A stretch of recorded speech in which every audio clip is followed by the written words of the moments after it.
it's one thing to share with people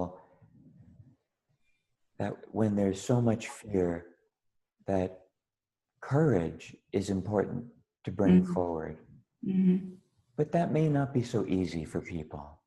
Because when we're identified with fear in that way, it can be overwhelming. Yeah. So what do you have to say and to share about how someone can move through that so that courage does have some space to move through, to support? I think what's most important is, I'm thinking of three things actually. One is to practice presence every day. That will help. And it's actually not just something that would be nice to do, it's a must do. To be able to work through fear and get a grip on courage and be able to use that for something in your life. You need to have and you need to have practices that will keep you grounded and in the present. And for most people, that actually takes a lot of self-discipline. Because we will escape from ourselves if we don't have, at least for quite a long time for most people, some kind of practice, everyday practice that will take some self-discipline to actually do. A lot of people will sort of forget doing the practice. And so that's very important. And I think it's very important to practice or start working on self-love, because the more self-love I can access, the easier everything becomes actually. So there will be less judgment and a lot more inner peace and power. It's so important to have a practice. It is. Part of the reason for that is that when people sit in stillness and tap into that deeper essence of their being, it's expansive.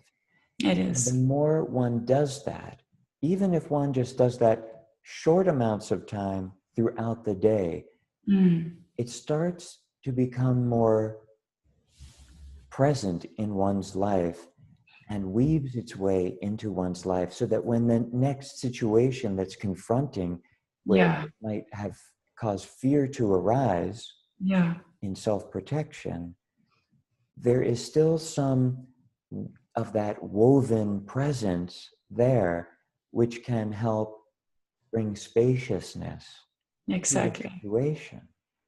And freedom, I think.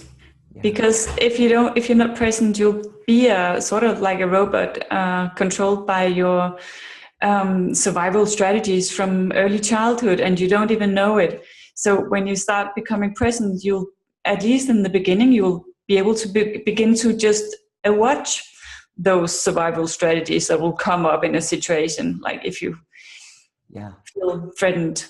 And after a while, you can actually start choosing your reactions to a situation, which is, I think, ultimatum, in the end, the biggest kind of freedom you can give yourself. When we shift from reacting to things to responding to things. Exactly. There's emotional, thought-based reactions. And then there's conscious response, which comes from a deep awareness and being. Exactly. So thank you. You're welcome. Feel the power of now. Allow it all to be and be free to respond to life in harmony. Awaken reality, resist nothing. Feel the power.